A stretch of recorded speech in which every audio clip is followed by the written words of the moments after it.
I'm gonna talk about you for a little bit, okay? So I might get a little mushy. Let me tell you about my son Zachary for a minute.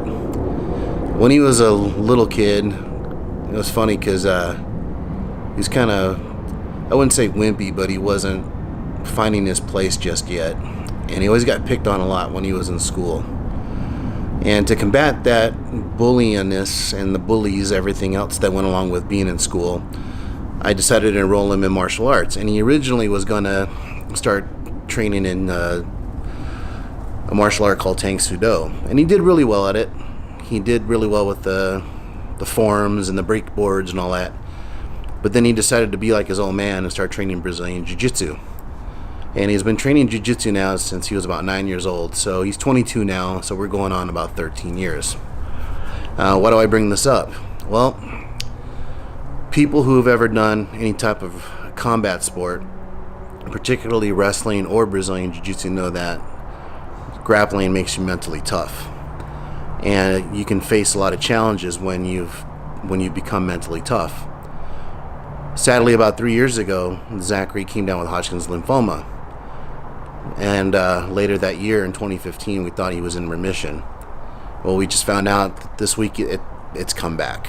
And it's not as severe as last time, but they still categorize it as stage 4. And probably because, and I'm just guessing, it's because they found tumors again in his upper chest and abdomen area. And so it took us a couple days to get some results because of pathology, and we were waiting for the biopsies to come back. And he did his pulmonary function test today, which was really, really good. And his blood work looks good, with the exception of the white blood cell count being a little bit elevated. But for the most part, he's in better shape now than he was 3 years ago when he was getting ready to start chemotherapy. Well, we just found out this afternoon he's going to start chemo tomorrow. Unlike last time, where chemo was about 15 weeks, which was 5 different drugs administered in intervals of 3 weeks, this time it's going to be 2 drugs administered on day 1 and on day 8. Tomorrow he starts both the drugs. A week later he'll take drug number 1, and then a week after that drug number 2. Then it starts again. Well, the only cruddy part this time is that they're going to have to zap him with a lot of chemo, and they're going to have to wipe out his immune system.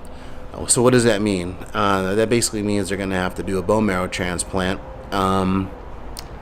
Unlike in the past where they would take donor marrow and inject you with that marrow and hope it doesn't get rejected, and it's a long rebuild of your bone marrow and really painful. What they'll do this time is they'll actually harvest stem cells from his blood, and then when it's time, they'll inject those stem cells back into his bloodstream, and his body will his bones and his marrow system will actually start collecting those stem cells and start rebuilding his marrow and his immune system. So it's going to be a long process. It looks to be about 18 months total. So it's going to be a drag. It's going to be hard. It's going to be tough. But he's a tough kid. I know mentally he's ready. He's prepared to go down that road one more time. For me, it's a little tougher because I'm his dad and I love him. But I know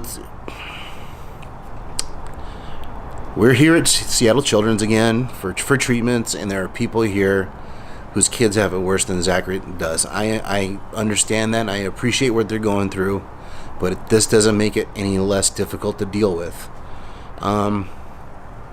Luckily, this time it's not going to be as much inpatient as opposed to outpatient, which means he'll be able to come in, get his chemo, go home, and then we'll just come back for clinic. They'll check his blood counts. They'll make sure everything looks good.